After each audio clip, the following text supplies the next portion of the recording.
They told us to give a disclaimer. The views expressed on this podcast are those of the podcasters, any guests, and do not reflect any of the management, owners, sponsorships, or employees of thereof. Pretty much, if you're soft, don't listen to this podcast. One thing I pride myself on is just being the same and trying to look out for my folks along the way. Like, even with all these, big things happening, like, you still mad humble, and you still, like, you have enough clout now where you could easily be like, I'm not fucking with this, I'm not fucking with that. Oh yeah, motherfuckers, it's on. Unrestricted Podcast is DreRawka. Welcome to the show. I got a very special guest in the studio right now, my man George Bush, owner, operator, husband, father of Sauced Up Salsa. What's up, dude? What's up, bro? How are you? I am doing okay. I was just telling my kid cousin, I was telling you earlier that we just laid our auntie to rest yesterday. There's a lot of emotions, man. Death is a weird thing. But and when you have family affair, like family events, there's always like certain families that might be beefing and like certain emotions get drawn up and whatnot. So it's very weird. It's very weird to go through those things. But she was a great human. Rest in peace, my Aunt Cheryl. Not to start off in a somber moment, but I feel like it's relatable. Yeah, 100%. Everyone has to deal with death. It's a part of life. As they say, as soon as you're born, you're destined to die, right? Yeah. So it's an inevitable thing. But my condolences to you and your family, man. Thank you, bro. Of course. But I've had to deal with death myself, and then even my grandparents. They're getting older. And even my daughter now, she's like, they're getting kind of old. She's even recognizing that at a certain point, in the near future. So I mean, it's just, I guess, how you deal with it, right? Yeah. My oldest son Tavian. There was a viewing right before the actual services, and I don't do that. I don't like to look at, right. So I'm avoiding everything not to look at my aunt. And my son, he comes into the little kid space or whatever they had at the church, and he started crying. And I was like, what's wrong? And he was like, man, it's like, I just seen Aunt Cheryl, it's like, and have you had to have like the death talk with your daughter? Has she experienced loss of life yet? No, unfortunately, I guess for me I have, right? But for me, that's something I haven't had to, fortunately, I haven't had to deal with that with her. Yeah. She understands like what it is. Even last night, we had a talk, and she was like, if something ever happened to you, then what happens to me? Or if you get hurt, is mom going to be okay? Or she talked about her grandparents. Like, so she knows what it is. Like, she's very aware, and she knows that she'll be sad. But she also knows, like, again, it happens. But no, I haven't had to talk to her about it. She knows it's coming, right? But we obviously don't know when. But no, she's still new to that one. I'm glad that you haven't had to have that, because it's weird, bro. It's a weird thing. And just when you said that, when she asked you, hey, what happens when you're gone? Yeah. What happens with you and mom? Yeah. That's a scary thing to think about. And I don't think as parents we often think about. I think we have time, and we don't. Like, you don't know what's gonna happen. No, my mom had that talk with me a few times. Like, my dad died he was murdered when I was 6. That's right. So I've had that talk super early. So she's like, it's weird because I'm already outlived him, and she's at the age where I was. And so to look at her and then think like, so when she said that, I was like, man, it really hit home. So I just had to let her know, like, I promise, like, nothing's gonna happen. I'll do whatever I can to make it sure I get home to you. Yeah, man. So and I feel like you're setting up your family for that generational type of entrepreneurship.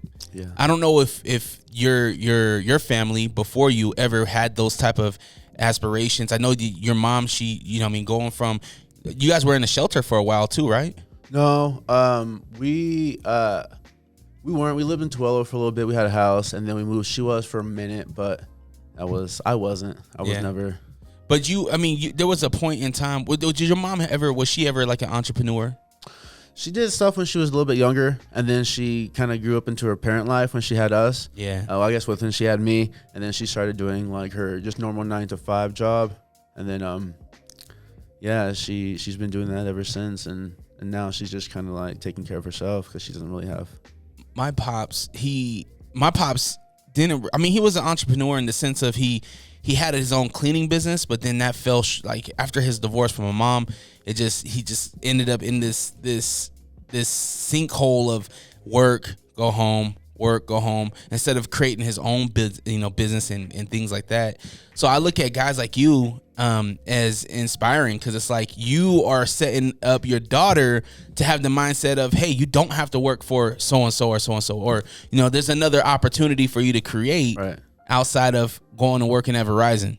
Yeah. And see, and that's exactly what like my mom was doing. She was like head of Verizon for like security team, and damn, for real? Yeah, she was doing. I just threw Verizon out. No, she was making tons of money doing a lot of things for Verizon. So that's what she was doing for the longest time. And then I ended up doing that for like the bank, and I was just like, I'm over this. Yeah. And then but yeah, that's kind of why we started. Because I don't have anyone who has like their own business or who has like anything. Yeah. Right.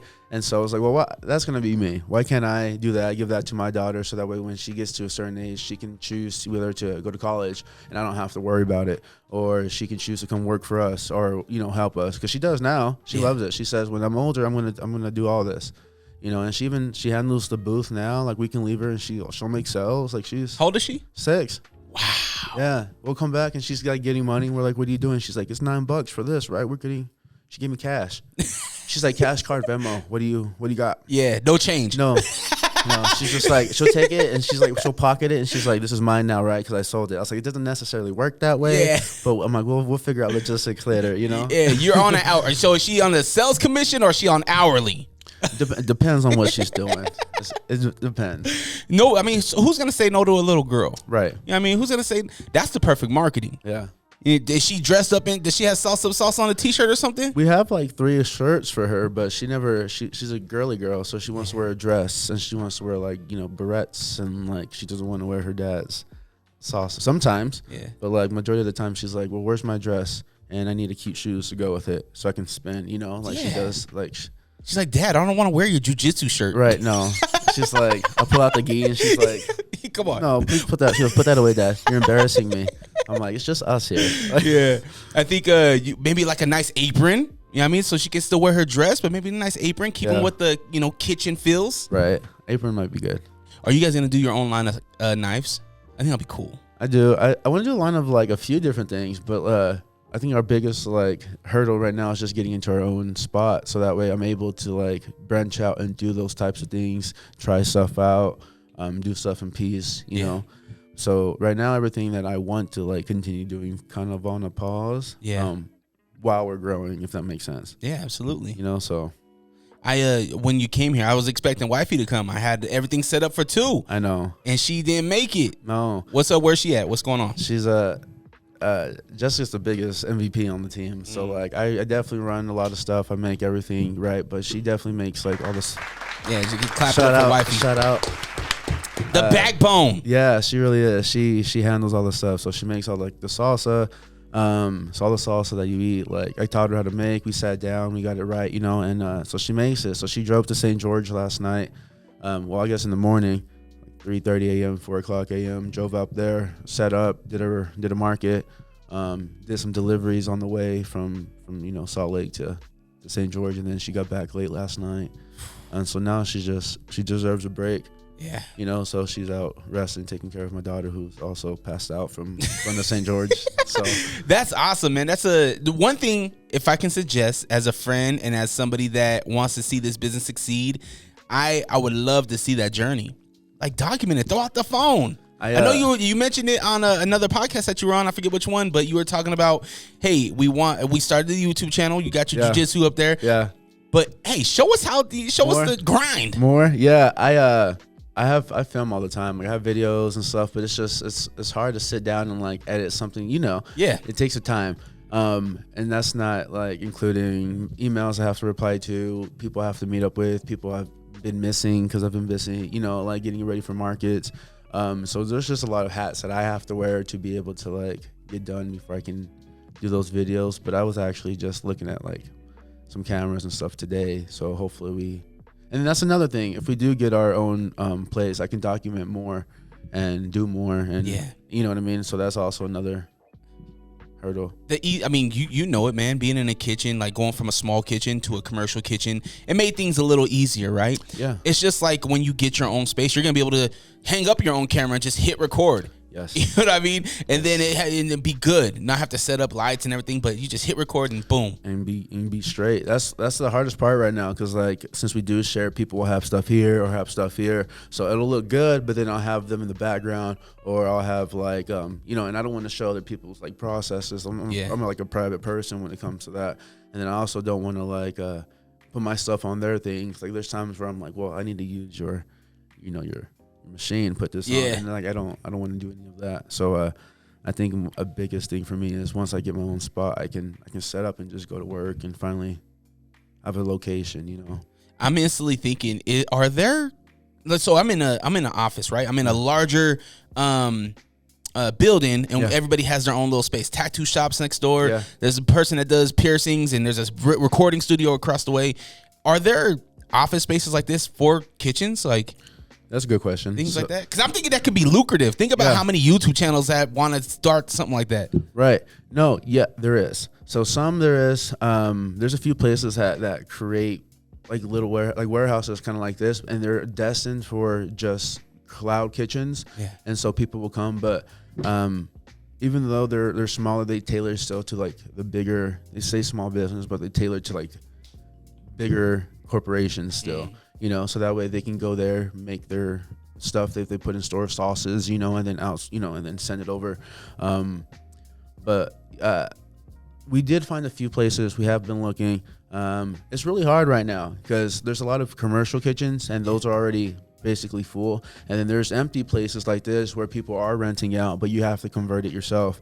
That means like putting in a hood, ventilation through the roof, make sure the ceiling's straight, the floor is straight, the walls are good, you have a big enough bathroom. And then if you're changing anything that like this, for example, that doesn't have any kitchen previously, then you have to like update the bathroom to an ADA bathroom. Like it's a lot of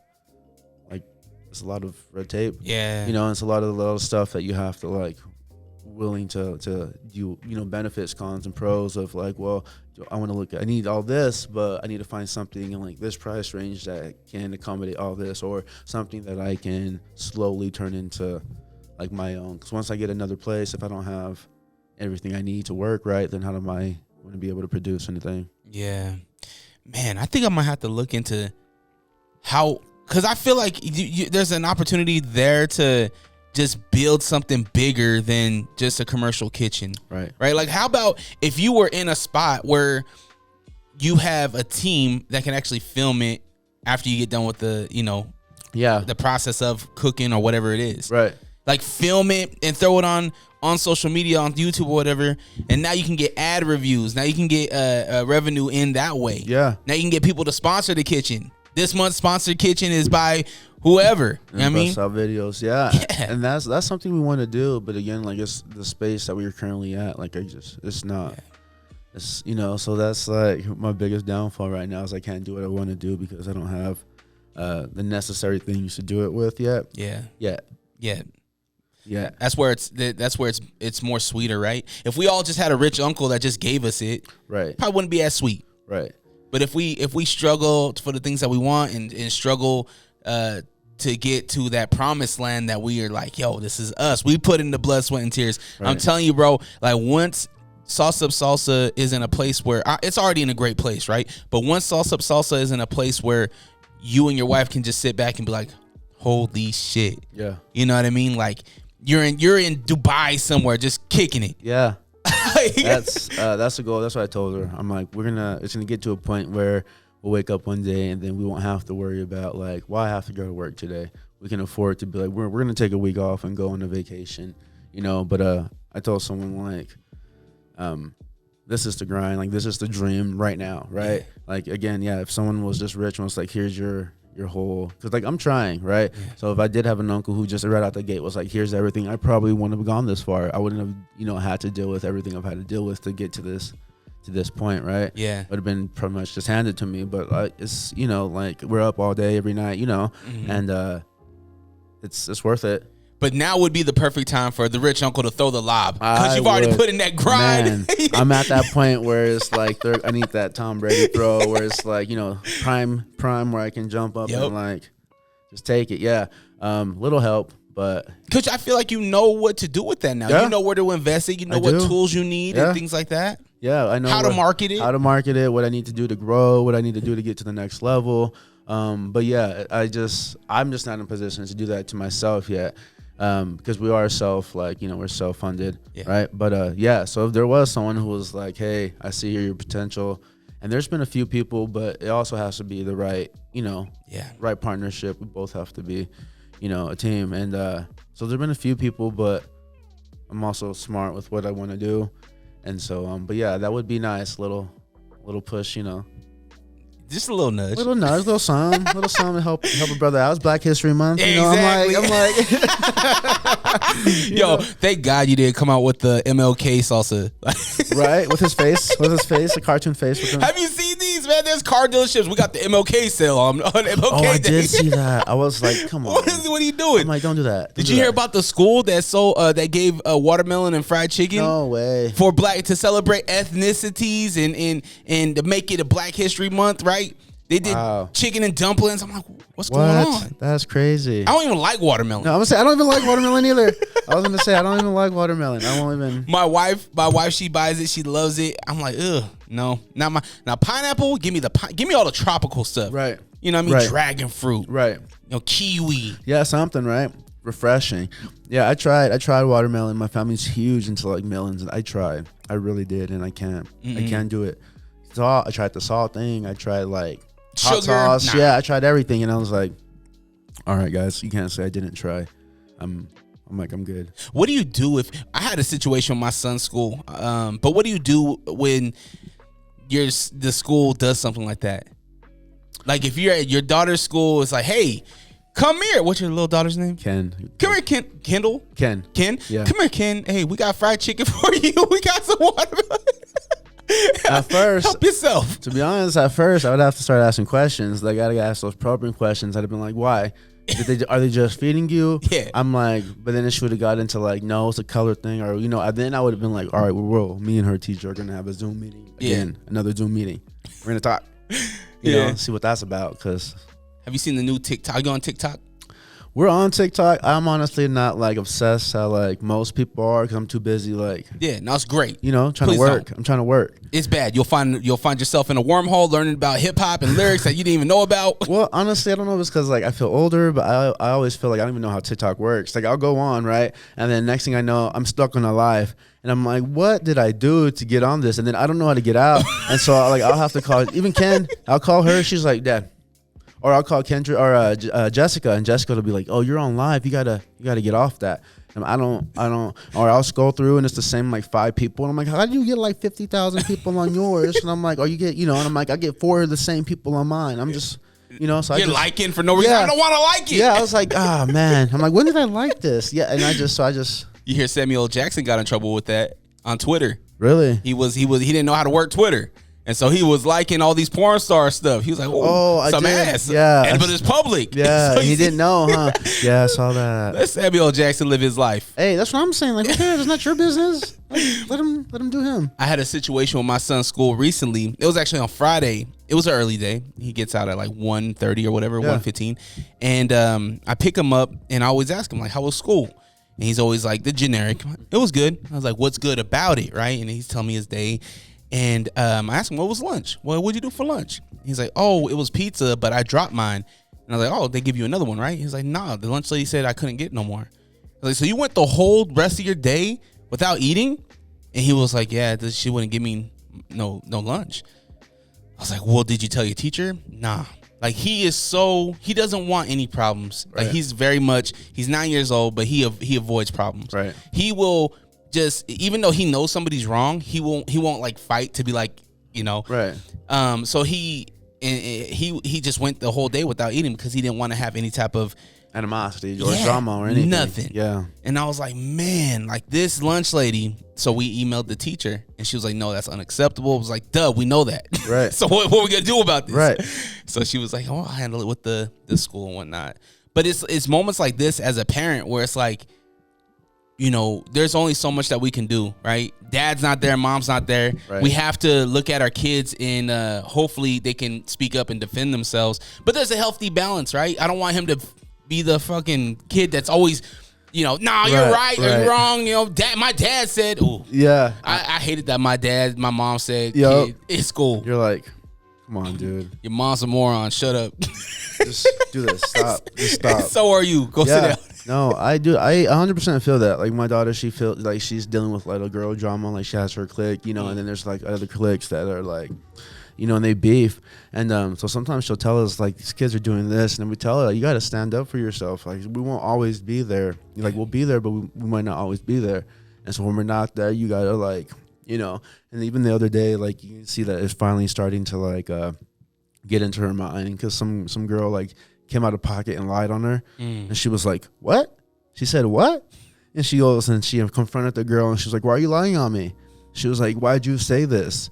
And the girl was just like staring at her, and she was like, okay, then don't lie on me. Yeah. And then she went and told the teacher. She was like, she said this, which is fine, but it's not true. She was, because if I did it, I'm gonna tell you I did it. She's like, I didn't.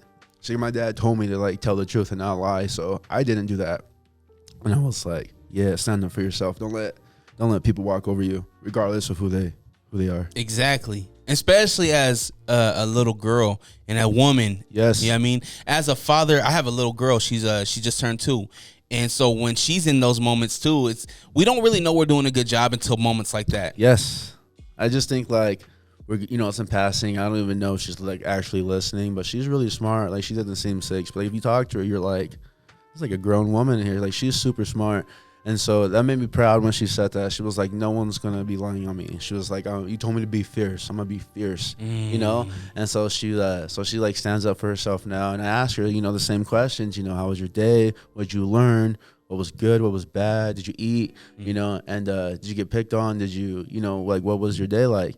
And she'll tell me like, something happened, but I thought, that didn't involve me. So I'll just, and I was like, smart, like you're picking your battles. But yeah, same thing with a woman, like her growing up to being like how people like treat women now, or the stuff that you see is just crazy. So it makes me like nervous. So like I'm trying to like instill in her head, you got to take care of yourself. You got to learn how to protect yourself. You need to learn how to, cause I'll teach her some stuff. Yeah. I'm like, you need to learn how to speak up for yourself, because sometimes you don't get that voice, and you need to be your voice, because sometimes people won't have your back to like help you out. So you always gotta be your number one, I guess, Have your own back. Yeah. Make sure you're good.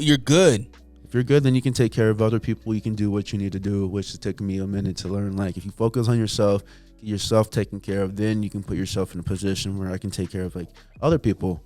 Take care of other people. You can take care of yourself, self-sufficient. Yep. Did you hear about Michael Chandler and Conor McGregor? Man. They locked it in. I'm excited. The new season of Tough. They needed something to bring Tough back. Something. Tough has been, we've been sleeping on Tough. Hasn't been good. No. Now they announced Michael Chandler, Yep. Conor McGregor. He just called him out in his last fight against, what was it, Dustin, right? Yeah. He called him out and was like, hey, Conor, come get this ass whooping. Yeah, he did. Conor, after he got hit by that car. Yo, Conor getting hit by a car was hilarious. I would have shit myself. If I was the guy that hit Conor McGregor. Any fighter, they got the ears weird. Like, oh man, I might just keep driving. Yeah, if I hit any person, let alone Conor, if Conor McGregor popped up and was like, "What?" I'd be like, "Dude, oh my guy." Yeah, I apologize. My bad, homie. I'm like, you want salsa? Yeah, I'm like, it's healthy. I'm like, it's healthy. What would an Irish salsa recipe look like? If you're gonna make this like, it's Irish inspired. Yeah. What's going in there? I don't even know, man. I would have to honestly reach out to like my Irish friends and see like what is something that like they all have in common. You know what I mean? Yeah. So that way, if someone Irish sees it, they're like, that's Irish. And I'm not super well versed in that community where I'm like, you need this, and this to put in there. You know what I mean? Yeah. But I'd definitely reach out to some sources and be like, what do y'all got for me? You know? Yeah, so you give Conor the salsa. He's like, yo, it's all good. Yeah, I'd be like, here you go. I actually have your face on it. I'd make him a little like character, I'd be like the Irish, Irish sauce or something, whatever he wanted to name it. I wouldn't even trip. I'd be like, here you go, Conor. No, I love Conor McGregor. I love Michael Chandler too. Mm-hmm. How do you think this fight goes? Mind you, Conor hasn't won in like 7 years or something like that. Yeah, but I mean, and Michael's, that's because Conor hasn't really been fighting either, though. You know what I mean? Yeah. Michael's been fighting, but also I think I saw that he hasn't been beating anyone in like the top 10. Like he's winning, you know, but he beat like Tony Ferguson, you know, who's kind of like on the end of one of his career. And then his last fight was good.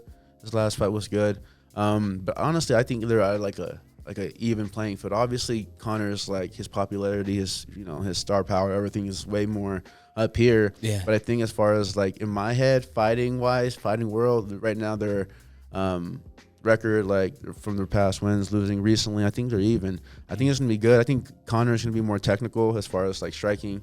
But Chandler's super explosive. Like he's quick. Like he has good wrestling. Conor tries, but we know that's not like his strongest suit. Well, I think Chandler, he could take a punch, right? We've seen that with Gaethje, right? We've seen that battle with him and Gaethje. So I think Chandler not being scared to get hit, I think that puts Conor in a position where, yeah, you might have that left, but if that left hits and he doesn't stop, like, what are you gonna do?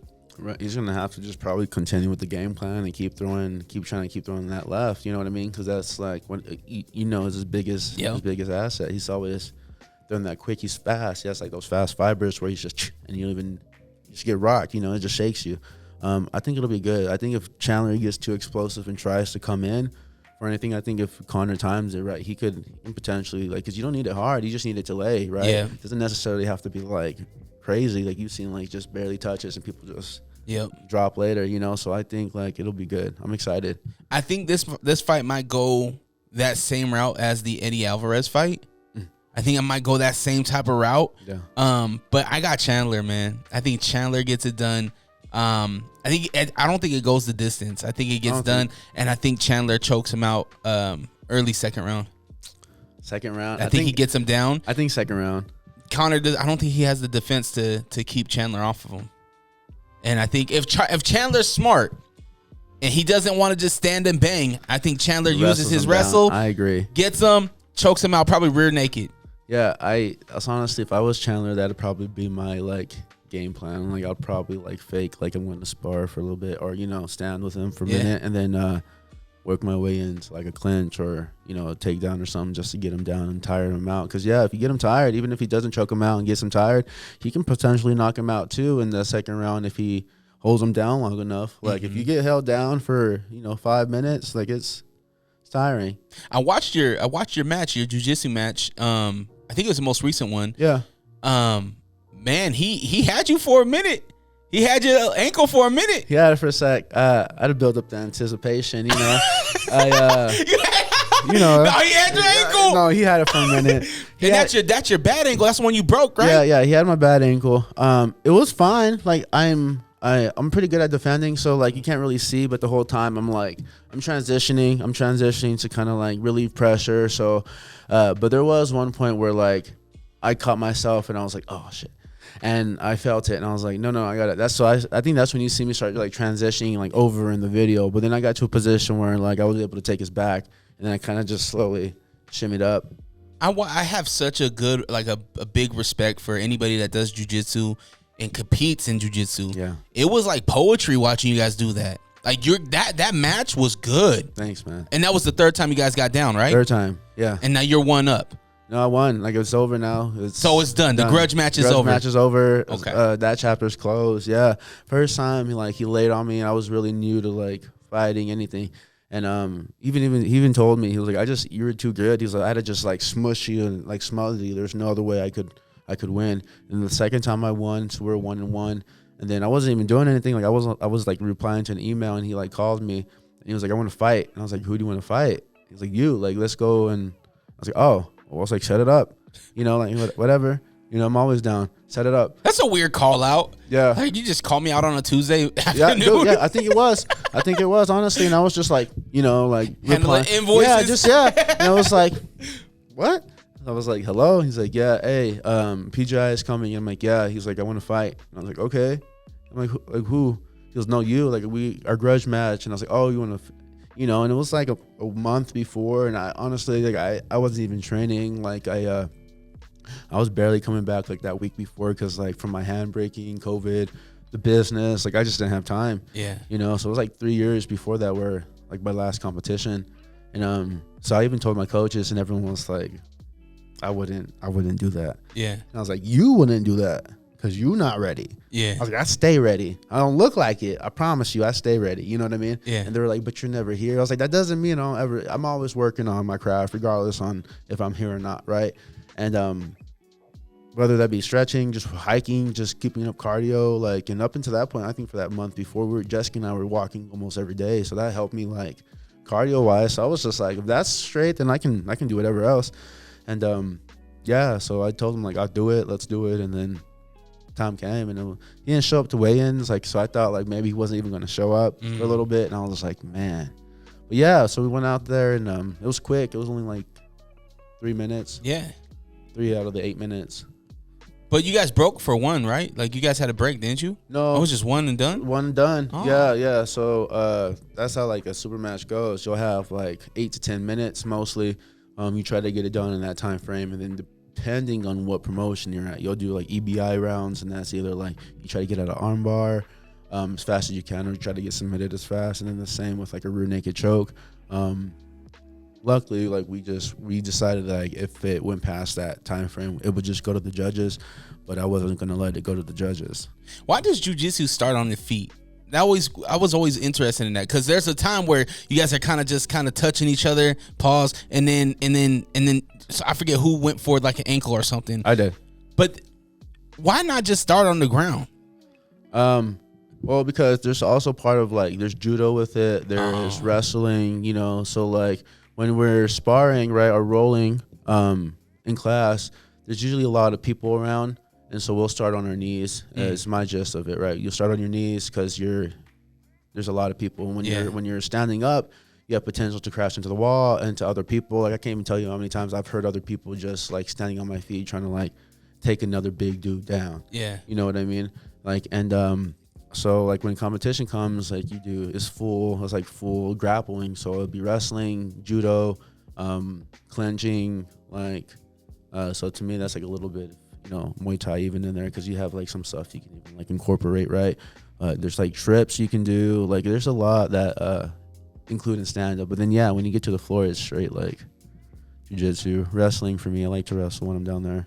When it was a Fierce Fighting Championship, I forget which one it was. I think it was 20. I think it was Fierce Fighting 20, and they had a jiu-jitsu tournament before the actual fight started. Mm-hmm. And Samson, he was kind of like the headliner. Yeah, Samson. I forget who he was sparring with or fighting. It was he was a badass though. He was from Maury's. It was I think they even had like a grudge Warren? match. I think it was Warren. It was Warren. So when they were doing it, I've never seen this before, but they were slapping the shit out of each other. Yes. Bam. Yep. Bam. I was like, so you can open hand. Or what? Good question. That's jiu-jitsu, but it's combat jiu-jitsu. So that one is everything's virtually the same, but when you're on the floor, you can slap the person. So you can like slap them to knock them out, or just to like damage, you know, land strikes, put you in a position to take the back. Like you can do a lot with it. But yeah, I wanted to do that, but your opponent said no, or no, what? Yeah. See, there's because then it's open hand. It's just it's open hand. But you could still get knocked out with an open palm. Oh yeah. You could break a nose with an open palm. Yeah. Some say like this is worse because you're not like, you know, hurting yourself. So you're just slapping, and I just think it'd be a cool experience. Like I've been slapped. I hate getting slapped, but I think it'd be a cool experience just to try out once. Like just go out there. And I was even just talking to like another heavyweight that was who competed out there, and I was like, hey man, I think like a slapping match would be cool. And they're like, yeah, I don't see why we don't have that yet. You know, I think 1 or 2 just sprinkled in like what we currently have. You know what I mean? Like it doesn't even have to be me. But I just feel like there's no difference between that and just an MMA fight at that point. Because you're still striking, you're still taking them down, you're still trying to work for position, you're still trying to hit them to open up for a different position. Yeah. So I don't understand. Like, it's just a fight at that point. It is. I think some people just prefer that too, because some people focus mostly on jiu-jitsu. And if you've ever competed, like, it's hard to focus on, if you're not particularly wanting to do MMA, like, you can always continue doing jits and work on slaps, like, incorporate it. You know what I mean? But some people I've talked to say, like, it's hard to train in Jiu-Jitsu and then fully train in like Muay Thai to do stand-up, or they're scared to get knocked out from like a kick to the face, or they don't want to, a shin, or they don't want to take a knee to the face because like they don't want to get cut. So some people much rather like, it's just honestly like a preference for people. Like I would fight MMA, but like I think I would do a combat jits before I would do an MMA fight. And I'm not scared to fight like MMA. Like if someone was just like, George, let's fight. My personality is let's fight. Yeah. That's okay. Because why? I have the tools to like do it. I train all the time. I'm of weight. Yeah. Like, what's my excuse? You know what I mean? Like, I'm scared. Mama didn't raise no bitch. Exactly. You know what I mean? Not at this point. Like, I ain't get to this point in life being a bitch. You know what I mean? Like, I'm not doing that. I'm not gonna start now. Like, what's your thoughts on UFC endorsing this new slap boxing? What is your thoughts on slap boxing? I honestly didn't think it would get as big as it got. I didn't think like Dana would be like slap league. Honestly, I've seen a little bit of it, and maybe because I don't like getting slapped, I don't care for it as much. Like I'll watch it, but there's some hard hits. Yeah, but both women and men. Right. I seen a chick get hit so hard she did a somersault. Yes, I was gonna say I think women are scarier than in anything from MMA, boxing. I think women are just scarier to watch. They're honestly some of my favorite like people to watch compete because they're so good at like what they do. They're scary, they're quick, and they're little, so you don't expect like. Then, like with this last fierce fight, we went and I took one of my friends. She's never been, and I got there a little bit late because I was with Kendrick, and I promised her we'd go out. So I got there late, and she was like, this last fight, this girl was bloody. I've never seen that before. She was like, these girls are crazy. And I was like, yeah, I try to tell you that the girl. She was like, I thought the guy fights were like the ones to come and see. I'm like, no, they're good. I'm like, they're good. I'm like, but the girl fights, they're like, they put their emotion into it. Like, I feel like most guys come out and they're like, we're going to handle business, right? Yeah. But most girls I talk to, they're like, no, we get mad. And then like their emotions come out, and then they're like, this other girl's hitting me, now I have to, and I'm like, yeah, they're crazy. She was like, it's just ridiculous. And so when I watched that slap fight, I saw a few girls like who were like bodybuilders, wrestlers, tons of things like that come out from different worlds and just knock heads off people. And I think that's cool, but I mean, I don't know. I wouldn't go to a whole like I went to the UFC fights, right? When they came out here, I probably wouldn't do that if it was slap fighting. I'd probably if it was on YouTube, I might do a little look, but like I wouldn't make it a priority to stay up all night to watch. Yeah, that. I was surprised too once Dana was like, yeah, we're partnering up, we're helping them out, we're in bed together with these guys. Right. And the reason why I thought that was crazy is because I remember seeing, it's been a thing, right? It's been a thing on the internet, but I seen it. It was on a Jake Paul fight. I think it was the Nate Robinson fight, and they did it in the backstage before the actual fights. They did it in like a cage and like where they stored stuff underneath the arena. Oh shit. They filmed it, and it was kind of like an intermission thing. And I was like, oh, this is just a sideshow. And I'm thinking, okay, if they're gonna start showing this like intermission before fights or in between fights on UFC pay-per-views, I don't know if that's heading in the right direction. No, it's kind of scary. Yeah, it is, and I think it's like, I don't know. I think that's just for me unnecessary damage. Yeah. Like just because like I don't know, prove like you're tough. Like it's cool, but that's kind of why I like MMA or like Jiu-Jitsu a little bit more, because that's more of a chess match to me, right? You got to be steps ahead. You got to move. You got to be smart with your next decision. You got to worry about, well, if I do this, that they could potentially do this, and this. I mean, no offense to like the slap people, but like we're just slapping, right? Yeah, we're slapping. There's no like I don't know. There might be a skill to like technique and stuff, but like none. I don't want to learn about it. Like, no, thank you. I'm like, who do you somebody? I mean, you be in the gyms. Our local fighters. Who are some local fighters that we should be looking out for? Excuse me. And I know you sponsor some of these guys. Sponsor some fighters, yeah. This year we're doing a little bit more changes because like I want to grow more this year. So, so we do sponsor some fighters. One fighter we sponsor is like Mark Gonzalez. He's out of the One Hit. He's a really good guy. Really good with our Sauced Up community. He comes and he visits us all the time. He's a heavyweight out of Still Fist, and I think he's number 1 right now. Oh wow! Yeah, they want him to fight for the championship amateur, but that's his next hurdle. Another good fight is Joel. You know, Joel's coming out. Yeah. He has his bantamweight fight coming out in Idaho. This next week coming out? So this comes out on Tuesday. So it will be this Saturday, Idaho Falls. Yeah. FierceFightingChampionship.com. Yep. Yeah, Joel's nice. Joel's good. Joel's he trains at the gym I train at currently. You know, so and he's always training. He's always working. You know, and we're always sending good vibes to Joel. This is his first title defense against a skilled opponent who was, I guess, fighting with Dana White's contender series. So like he's been fighting for a minute. He's been to where I guess like Joel's trying to go, right? Contender series, you go, you move forward. I think this would be a good test, but like he puts in the work, So we're a pretty good gym. Like we put in the work, which is why my mindset is like I'm ready whenever. Yeah. And so I think it's gonna be good. New location, that's exciting. We haven't done Idaho before, you know. So for Fierce, you coming out? No, I got to work. I got to work. I wanted to. Yeah. I got invited. I got asked to go, but sometimes you got to miss fun stuff for responsibilities. Yeah.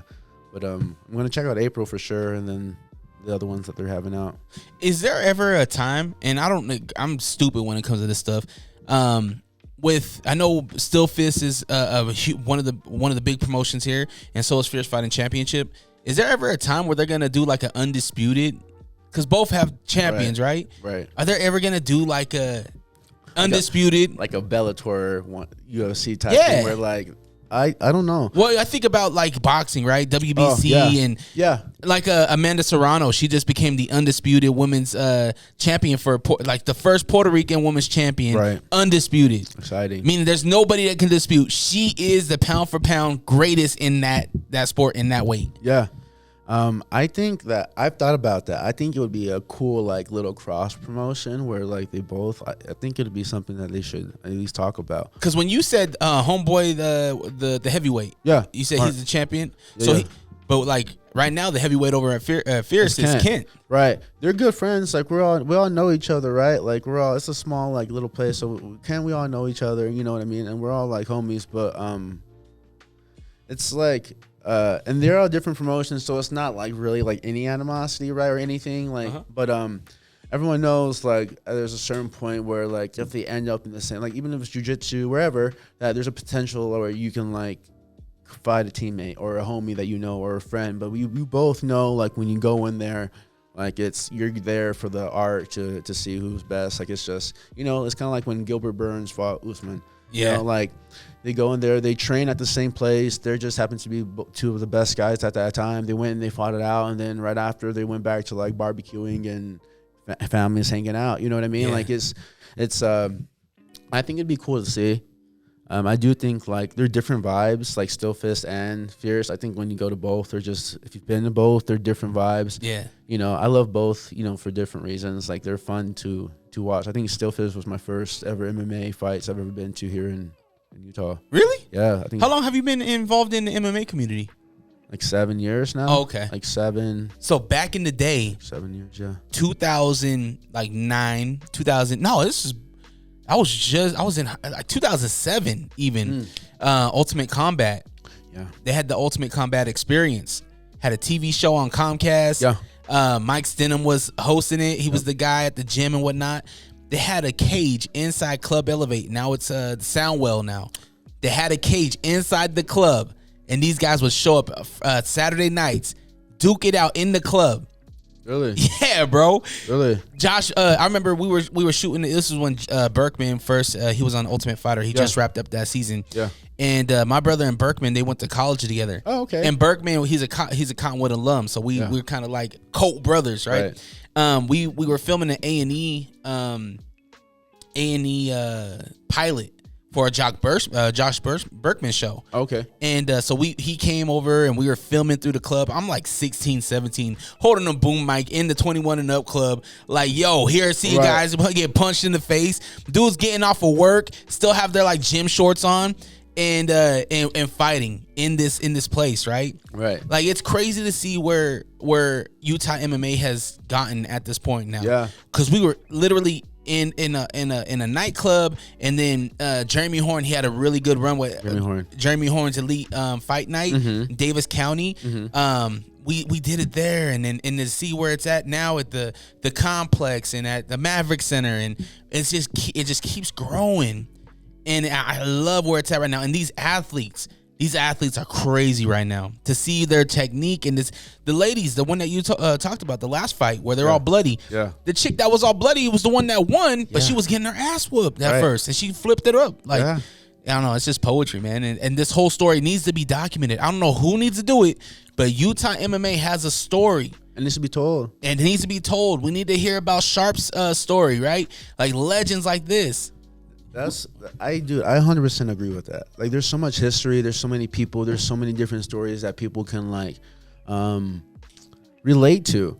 You know, in the MMA community, like I tell people, you don't even have to be a MMA practitioner to relate to like a fighter, you know, because someone's in there for confidence, or they're a police officer and they want to be able to handle a suspect or have more confidence when they're talking to someone, you know. So to create safer environments, like there's so many different things. So I think I completely agree, and it's just to do like backgrounds on like Still Fist and like Fierce and Cody. Yeah. And like, you know what I mean? I think that'd be an amazing thing to watch. I'd watch it. Hell yeah. I'd 100% be, you know. And we have rich DNA in on the elite level too. Like when Tap Out was out, like, are you familiar with Tap Out and Mask? Yeah. Rest in peace, Mask. Yep. We had a fighter out here. His name was Travis Marks. He was a highway patrolman. I know Travis. So you know about like how the officer, like he has the officer role with that. I grew up with Travis. I went to school with his niece, and then he was our wrestling coach for a few years. What happened to him?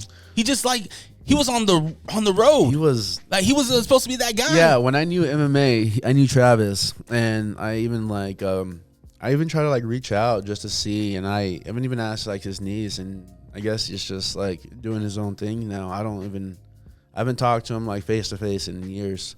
It would be so good to see him because he gets brought up pretty often.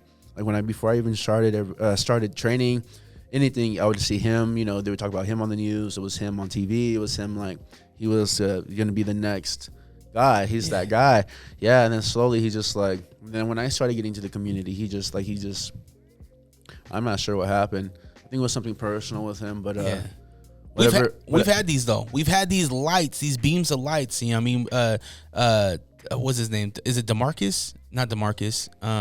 Is it DeMarcus Johnson? Not DeMarcus Johnson. Yeah, DeMarcus Johnson. Demetrius? Not Demetrius. DeMarcus. He fought underneath Elite Performance. He fought under Jeremy Horn. Oh. And he had hopes. Like, I think he was almost at the UFC level. I think he was supposed to do tough, I believe. But guys like him, obviously Court McGee, like Berkman, that has been to that elite. What's his name? That's out of the pit. Najim, isn't? Dominico's gonna hate me for this. I apologize, Dom. But you know who I'm talking about. I do. He's made it to that elite level. Yeah. We've had you talked about it. The UFC came here. They went to Vivint, had a great time. Dana loves what Ryan Smith does out here. We're at this point where we need this story told because that's only gonna bring more light to this community. Yeah. And we have the talent. These athletes, they're there. And I want these athletes to know too, like, don't stop when it gets frustrating, when you're broke, when you're like, go through that grind because, man, it's gonna pay off, and it's gonna pay off sooner than you think. We're almost there. Yeah, keep going. That's what I try to tell myself. Like, that's the dream. Like, it sucks right now, but that's right now. You know what I mean? Like, I don't know as opportunities, cause stuff could be happening that you don't even know is happening as we speak. Yeah, you know, like you could be getting an opportunity right now to be fighting for the next like belt or whatever, then you can be put in place to be the next guy, but you don't know because you don't know yet. Yep. You just got to stay on like that journey. And so I completely agree. It's just a rough journey if you're doing it. It's just hard. Dog, you're telling me. You know, you're telling me. So if somebody's out there wants to tell this story, please get on it. We got a story to tell for Utah MMA. We'll help. We'll facilitate. Like, we just don't have the necessary tools and stuff to do that right now. But no, I completely agree. I think like it would bring Utah MMA, Utah Jiu-Jitsu, Utah as a whole is grown so much even from when I started. Like, I'll even go to different places, Vegas, you know, I've been to like Oakland, different, and they've all been like, yeah, I've heard of your coach, or I've heard of that gym, or you guys have Samson out there, you guys have this, you know, and I'm like, man, that's crazy. I'm like, yeah, we do. We're pretty versed in the, you know, MMA community. It's like Samson and Jason probably had the best sneaker game that I've ever seen. Yeah. Anytime I go to Samson's, man, he's always like, these shoes and this, and he has, you know, all his boxes piled, and I'm like, I got the same shoes. I just wear the same. Like, I'm too busy to worry about, like, I need to go stand in line and get these, or I need to, like, get this website to sell this, you know what I mean? Like, that's just not. Well, George, you want to try to waste some money? Sure. Let's do it. Let's jump into What's That Noise?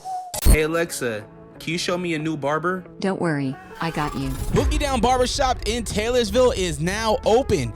Anything from gentleman's cuts, taper, fade, or if you want to treat yourself to a nice hot towel shave, Boogie Down Barbershop has you covered. Cuts for men and kids. Book your appointment today at boogiedownbarbershop.com. What? What is that noise? Okay, it's very simple and very easy. In order for you to win $50, you got to tell me what this noise is. And if you do it, if you get it right, boom, I'm going to Venmo you right now on the spot. I believe that. And if you want to win, or if you want to play, 385-240-4666 is the number for What's That Noise. George, let's see if you got what it takes. And I think if anybody can get it, I think it's you. Don't put pressure on me, man. This is the pressure. All right. Yeah. All right. Here we go.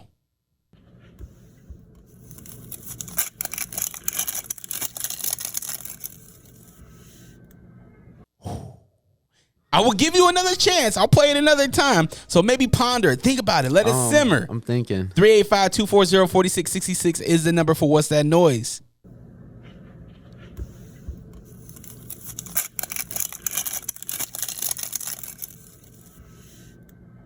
And we're looking for that main noise. I know you heard a horn in the back. Not that. Oh, okay. That main noise. Are you eating chips in the car? 385-240-4666 is the number. That is not right. I'm gonna play it one more time. Okay. All right. And I'm actually gonna reveal it because we've been doing this for about 5 months. I'm gonna get a new noise. I got you. So I will reveal it. Okay. And we're gonna reveal it to you, okay? Cool. Okay, 385-240-4666 is the the number for What's That Noise. Get your guesses in.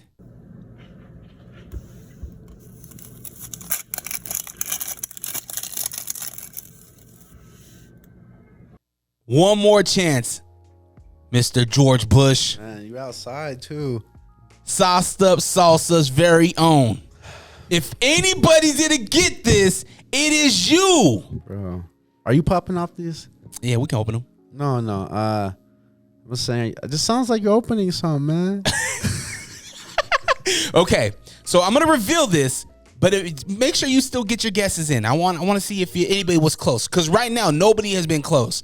I've gotten paper clips being tossed into a drawer. Yeah. I've gotten opening up a book. I've gotten opening up Oreos, like the Oreo package. Right? Is the seatbelt? You putting your seatbelt on? That is incorrect, man. Okay, George, you're about to be like, holy shit! Okay. I knew this. Okay, I'm gonna show you as I play it. All right. Okay. Here you go. Bro. George, what are you seeing right now? Oh my gosh. No way. What are you seeing right now? You do it every day. Those onion pills, bro. Oh man. That 100% that horn threw me off. So I was like, what's he doing outside? That's what I was hooked on. I was like, he's outside in the car. What is he doing in the car? I was like, he gotta be eating or something. Yeah. No, man. So what it was in the horn was the train going by. I live right on the tracks train. Oh, okay. So the horn, there was nothing I could do. I was in my kitchen and it said "Room" right as I was recording. That's a good one. So what we were looking at is me unwrapping an onion. It was the hard part of the onion. Man. And you cook with onions all the time. All the time, yeah. So I thought if anybody can get it, it'd be you.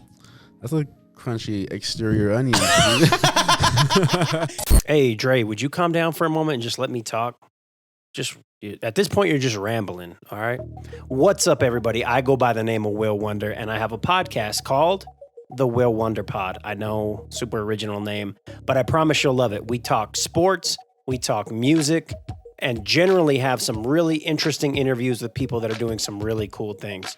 So make sure you check it out wherever you get your podcast. Once again, that is the Will Wonder Pod. All right, Dre, go on about your business, whatever the fuck you were talking about. I'm a player, man. I'm a pimp, and I don't have to deal with. You got your shirt on backwards. Player. Players, fuck up. P or not P? That is the question. This is a segment where I'm gonna give you little scenarios, and you have to tell me, yo, Dre, that's P, or nah, that ain't P, that ain't player. Right. All right. Wearing pajamas to school. I know there was the kid always in class that got the little flannel little pajamas. Yeah. Man, I'll have to say not P. Just because I try to think about like you're trying to be comfortable, but I'm thinking realistically how many times I've seen that, and I've always been like, you could have even just put on some black sweats, like Yeah. some like it came out with the flannels. It's not Christmas time. It's not, but yeah. And I don't want to sound stereotypical, but it was always like the baddest chick in class that had the hoodie on. Yeah. Had her hair up in a messy bun. But you were like, damn, there's something about that chick. Like, you look kind of good with it. She's just out just doing her own thing. Yeah, yup. She didn't even do the pink, Victoria's Secret pink sweatpants? The pink sweatpants. Where it said pink. Yeah, dude, man. Oh, man. Okay, so put on some pants. Look presentable. Stop wearing sandals and at least a solid color. I think at least a solid color. Once you get into like flannels and all that, it looks weird at school, I think. Did you ever have did your school principal or counselor, did they have like a closet where if it was inappropriate you had to put on this shirt? No, man. I mean, I'm not sure. I was always like, I was a 600-pound kid. Yeah. You know what I mean? So there wasn't much shirts that they had at the school that. Well, maybe not even for you. In general, I think they had some for like some. But for the most part, from what I remember, they just sent you home. They were like, hey, man, you're not wearing that. You got to go home. Yeah, I can tell you there's a few times where I had to call my mom and be like, they said I couldn't wear this. Where'd you go? You went to Hunter? No, I grew up in Tooele. Oh, okay. Yeah, Tooele. So, like, it'd be, at that time, it was like you can't wear certain colors or you can't wear, like, your hat because, that people were trying to be, like, gangsters. Oh, okay. So, like, I'm like, I'm just here to go to school. Yeah. I'm just trying to hear. I'm here because I got to be. Yeah. So. I'm here to go to school, but I gangbang on the side. Don't worry about me.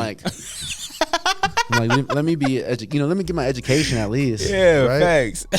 Okay, now this is maybe for the DJ. So maybe think about you being a DJ. Cool. Playing a diss record in the club because it's the hottest song out there. There was a point when Tupac had Hit 'Em Up, and Hit 'Em Up was the hottest thing out. But you play it right in the club, but the diss record is about your boy. So it's the hottest record out. Everybody's wanting it. Right. You got Elizabeth coming up. Hey, DJ, George Bush, can you play this song? Right. But Elizabeth is not also in my circle of homies that I want to support, right? Yep. So I'm also not going to post any or, do something like that that's going to put negative effects on my guy, even, you know what I mean? If it's like something accurate, then him and I can have a conversation about it, right? But I don't think I want to play a diss record. I don't think that's P at all. Okay. So you're staying loyal. Yeah, I'm a loyal dude. If you rock with me, I'm gonna rock with you. But I will say there's a certain point where if you do something, I'll just cut ties. Yeah. But like we're assuming that it's just some minimal. Yeah, like. Have you ever caught yourself being loyal to the wrong person that you didn't know? Yeah, all the time, man. Last year I cut. I think maybe I have like 4 or 5 friends I can count on like my hand that I actively like see or talk to. Right, because I had a lot more, but and I was super loyal. Like they would say like out of pocket stuff, and I'd be like, I'll let that slide, right? Because like I don't want any problems. But then it got to the point where I was like, forget all this. So now I just cut ties with everyone. Like I had a homie that I've been friends with for like 12 years. Oh wow. Yeah, and he came out crazy one day, and I was like, listen, dude, like I give him like if this is how you've been acting, let's just check yourself a little bit, and then he came at me crazy again, and I was like, you know what, we ain't homies no more. Like, let's just not. It's like, let it is, let it be what it be. But like, we're not, and like some people have a hard time doing that because like it's hard if you know someone like that long and you guys hang out, you go on trips, like history. You guys talk history, yeah. But at the same time, I'm not that same person. I've had a lot of new experiences, and the person I'm going to be doesn't deal with that kind of stuff. Yeah. And I already let you know. So if you're on the level that I think that we should be at, then you should be able to understand that, right? And we should be able to grow together and do whatever we need to do to be successful. But if I say, hey man, I don't like how this happens, and you're just like, okay, and then you continue, or you don't care, then like you showed me you don't care about my loyalty towards you, right? You know, like I put all my time and effort into trying to see you succeed as much as I'm succeeding, but if you're not like reciprocating, or you're not even like showing me any type of love, right? Like I had a few friends that I was super close to, and they were like, I'm surprised that you had, at first it was like you're no one's gonna buy your salsa, and then it was too pricey when people did riot, and then no one would come back, and then when people came back, they were like, well, they're not gonna come back like a third time, you know, or you won't keep going where this will be self-sustainable, like, you know what I mean? And I'd just be like, whatever, like I don't care, like people say stuff all the time, I don't really. But then I got to a position where I was like, well, why are you here then? Why are you asking me for salsa if it's not going to be, you know, why are you calling me saying, hey, my friend wants to try this, or my friends, I'm like, if it's not a good, you know, a good anything, you know, or just me trying to be better about myself in life, and they have something to say, I'm like, I don't need negativity. Like, I don't talk to that many people anyway. Why would I let the people that I do talk to just be continuously like sending negative vibes, right?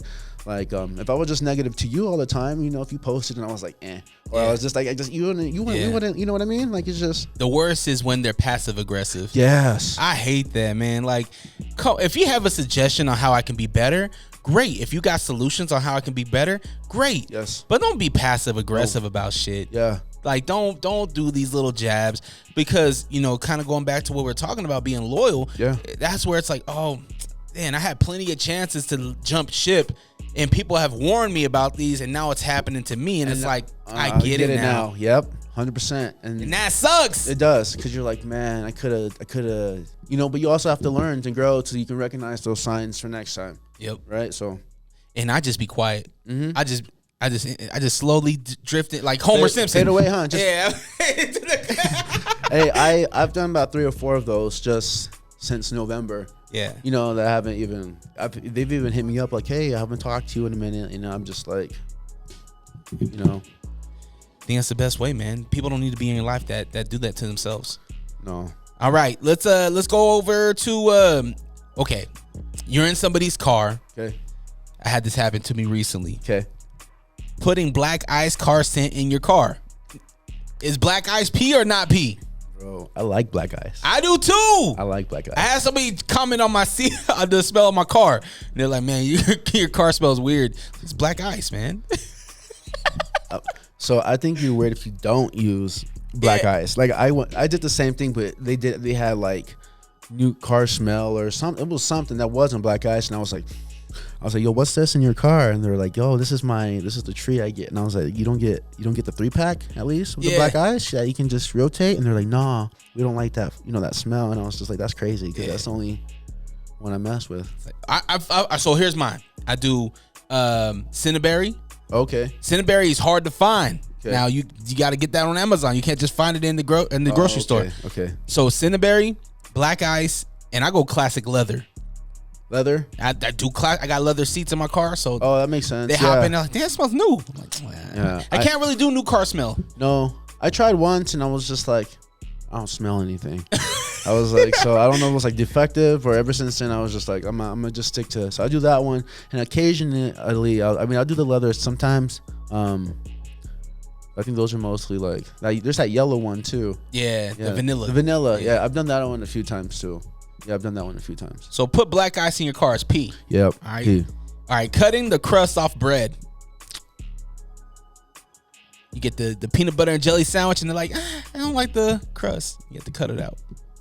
Or maybe you got the little shape thing. You put the little man. I'm gonna say, so I've done it, but I'm gonna say it's not.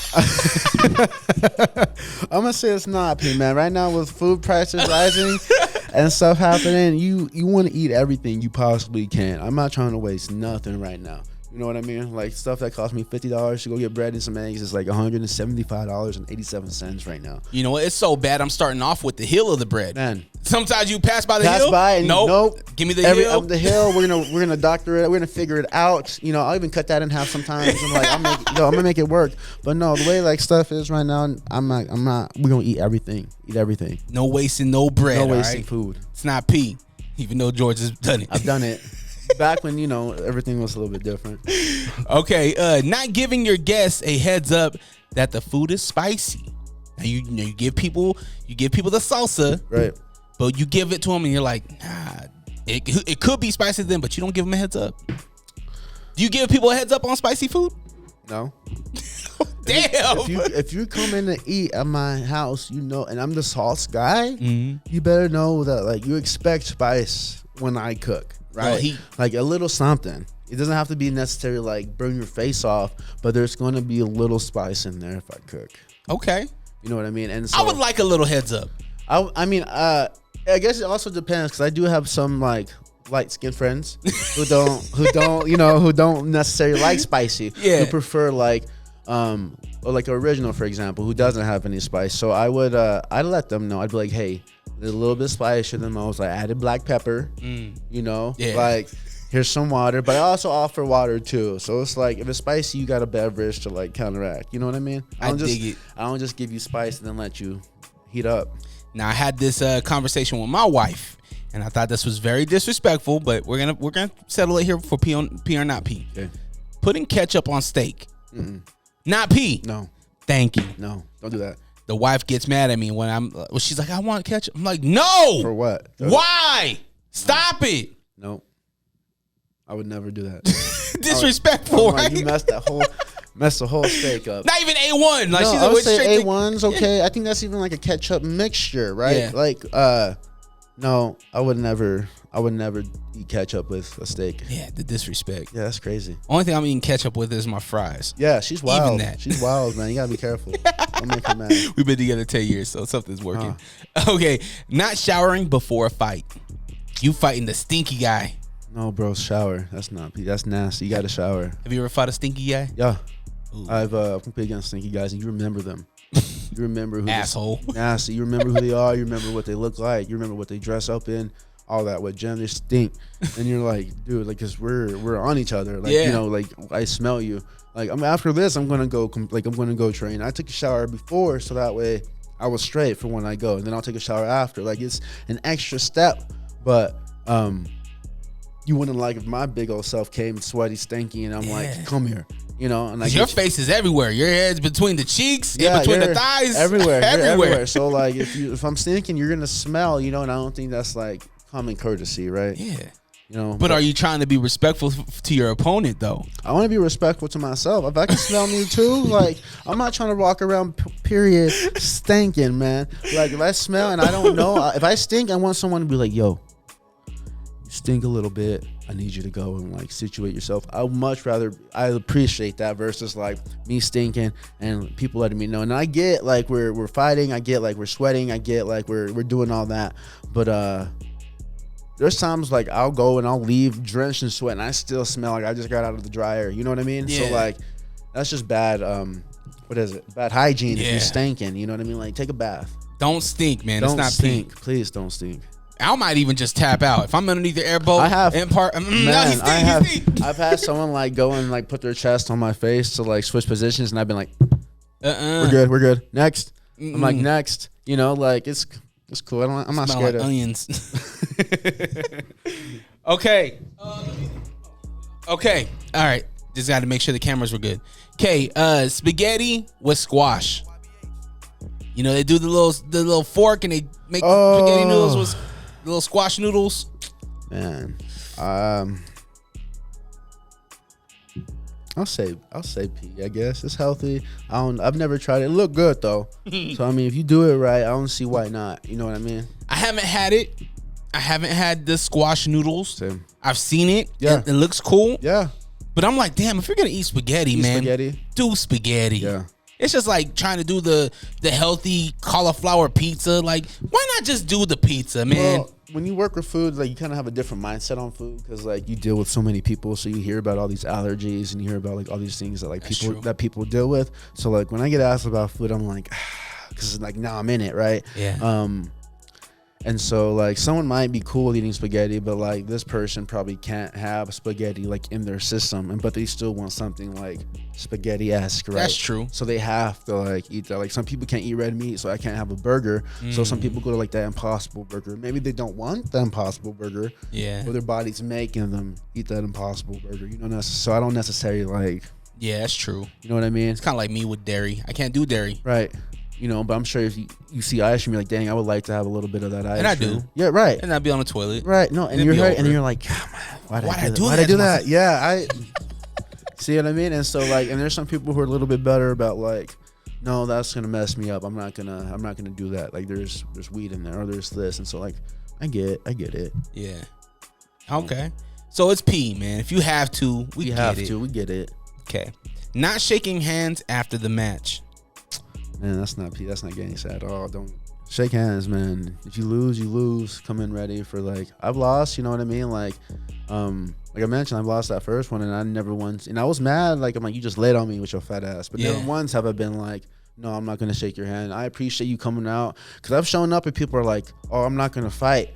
And then I'm like, I just drove all the way out here to fight you, and you're not gonna fight me? You know what I mean? And like, so I'd much rather, you know, I appreciate them showing up. So I'm always like, I always shake, I always dap them up. I try to give them like a hug. But if someone doesn't, then I'll probably be a little pissed off. Yeah. I ain't gonna lie. Show some respect. Show some respect, yeah. All right. Last one. Getting a tattoo on your lower back. I won't do that. Don't. You ain't gonna get the Sauced Up Salsa on your back? The logo? Lower back? You just got sauce right on my lower back. Oh. You just got sauce? Nope. And then you do the suck inside after? Yeah, dude. That's like a funny. little Triple H, Shawn Michaels on my chest. Yeah. Were you into wrestling? Did you grow up into wrestling? I did grow up. I loved wrestling growing up. I went to a few like WWE matches when they came out here. Really big into like John Cena, you know, like Umaga. Like I loved wrestling. So are you out of it now? Are you following storylines? No, not as much anymore.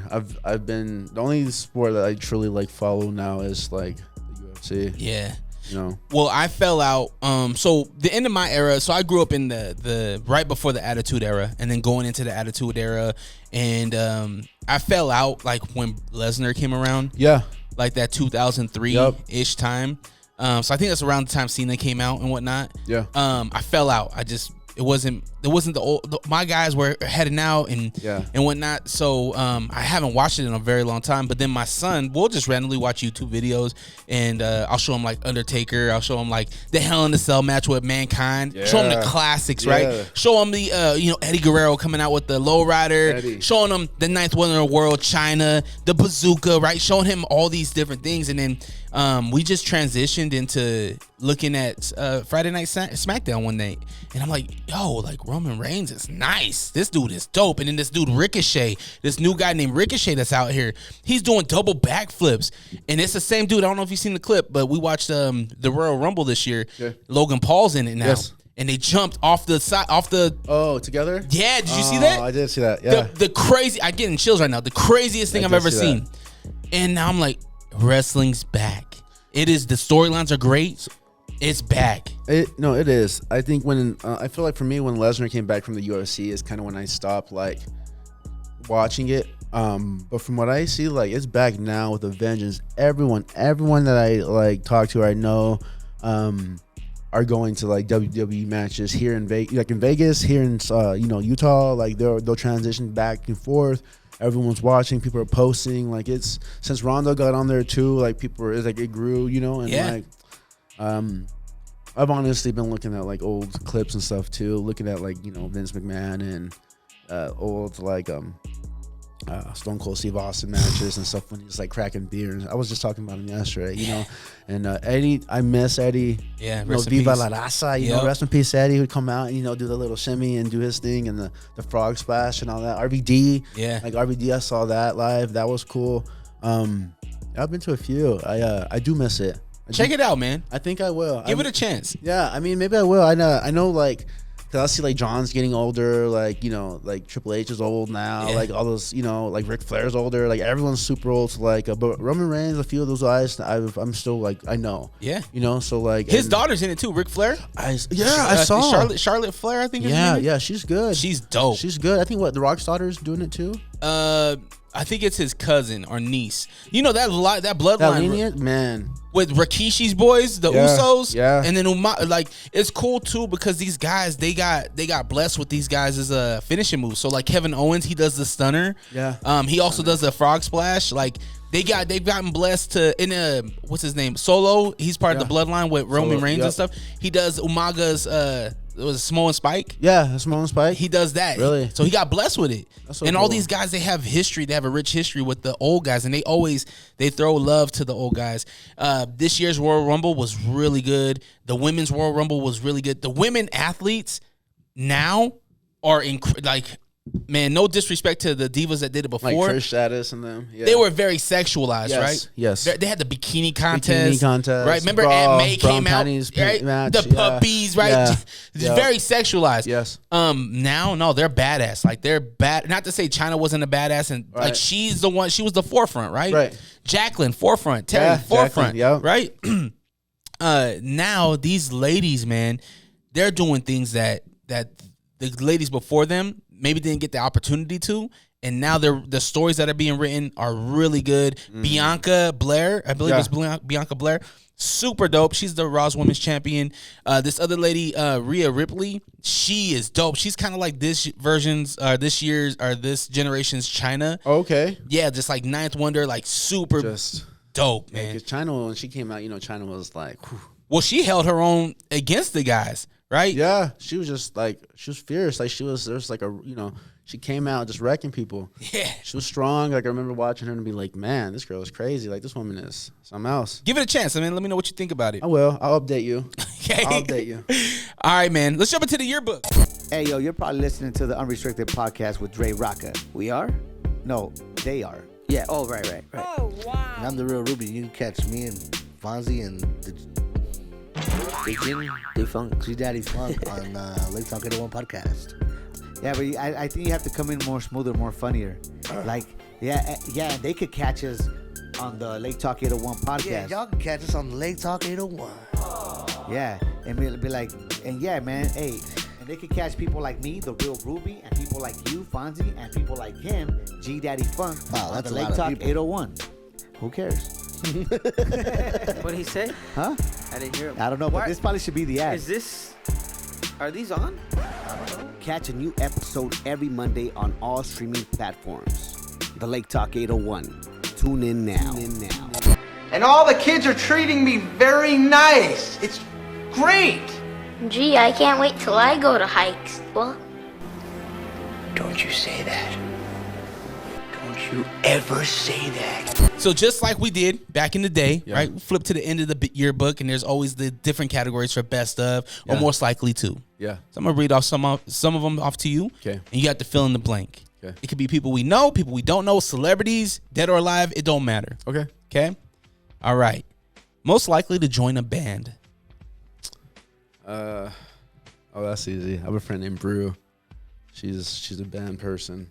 I think that like you get her with the right group, and Is she a singer? Or? I think she sings, and she also plays I know she plays instruments. I know she plays guitar.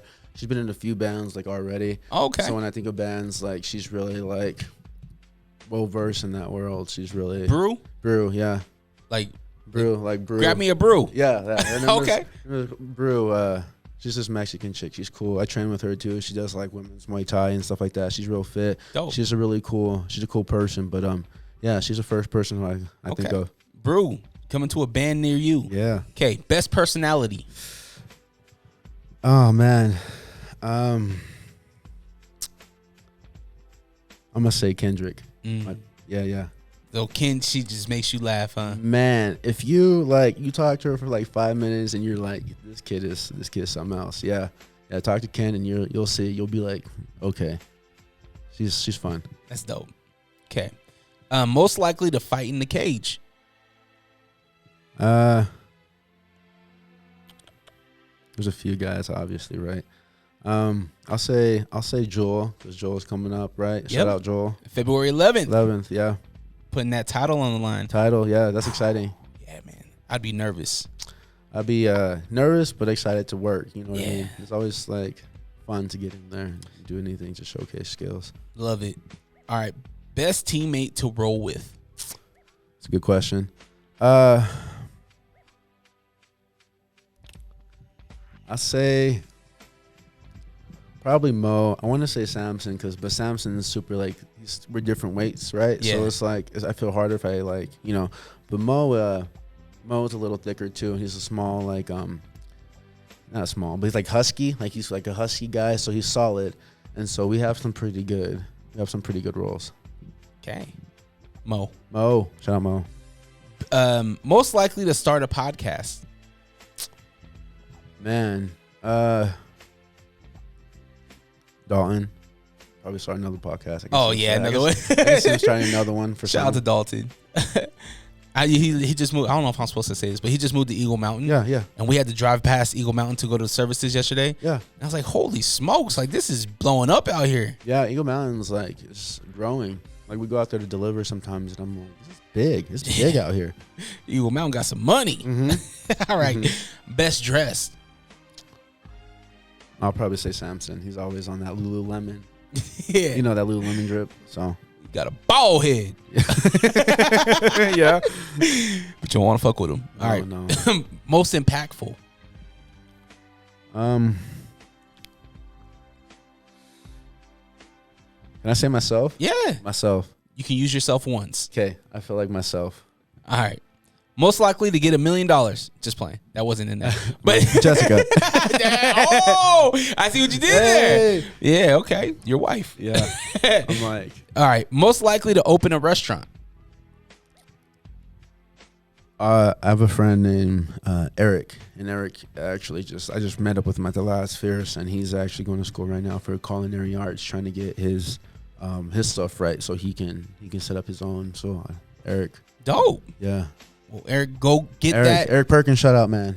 Get that degree or whatever you got to do for your culinary and go open that restaurant. Chase your dreams. We'll do this pod from the restaurant. Yeah. All right. Last one. Oh no, this ain't the last one. We got a couple more.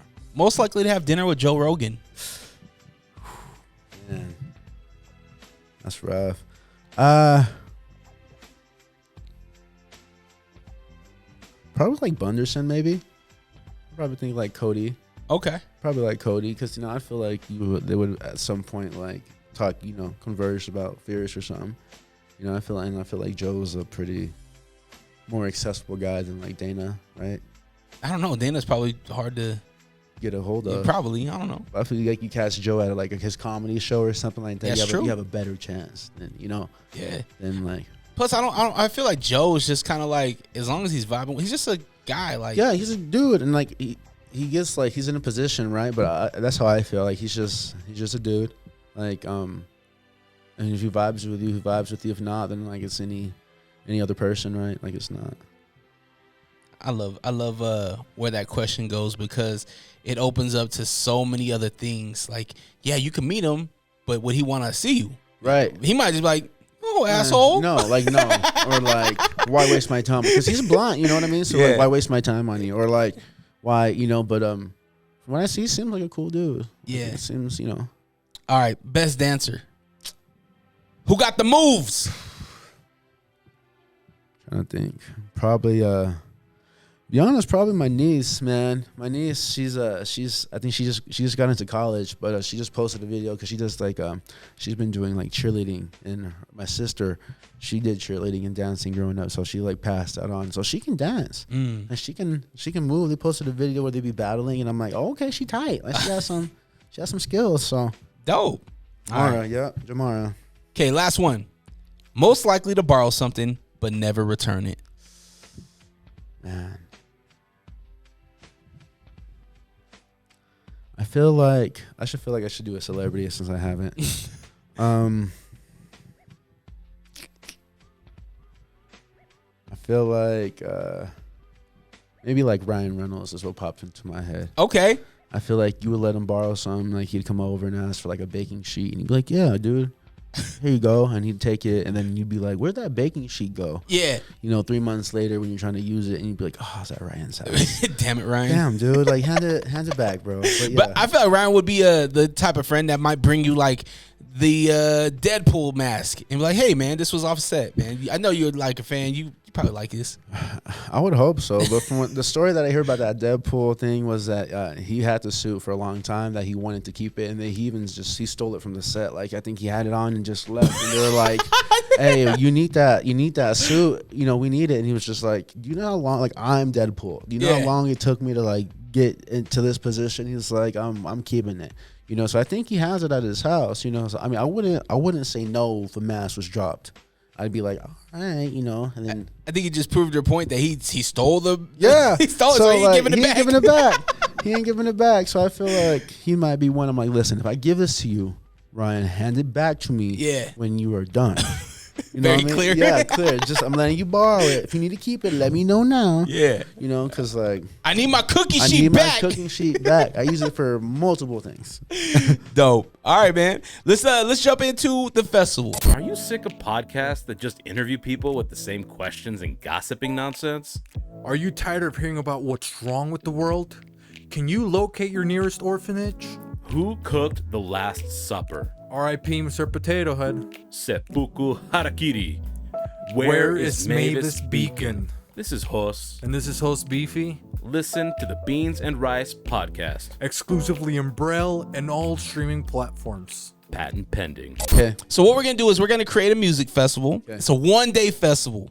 We're going to have it anywhere in the world. It could be in the United States. It could be in a different state. It could be in a different country. Okay. Okay.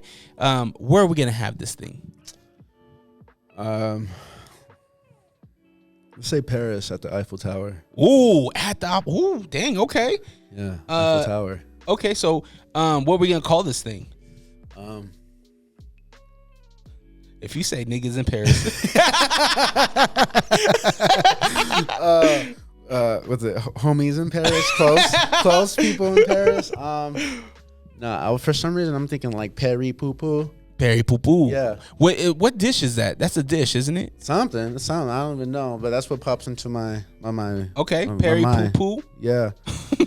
Okay, Peri Poo Poo. Let me get the DJ and the host. All right. Okay. The DJ is gonna be none other than my guy. Well, actually, let's make it a dynamic duo. Okay. One of my favorite podcasts. This is a plug for them because I'm now working for them or with them. The One Ep is Life podcast with Cypher Sounds and my man Peter Rosenberg. Yeah, shout out. We'll have Cypher on the ones and twos. He's doing a vinyl set, and they can switch off because Peter he DJs as well, but also hosting both of them, tag teaming this thing live from Peri Poo Poo. Yeah. All right, who's opening this show? What's the act that? And we can have Jackson. He had Zach Partridge versus what's his name? Hasbullah. They did a match, both of them. So they kicked off the last time. So it could be anything. We have a magician, whatever we want this festival to look like.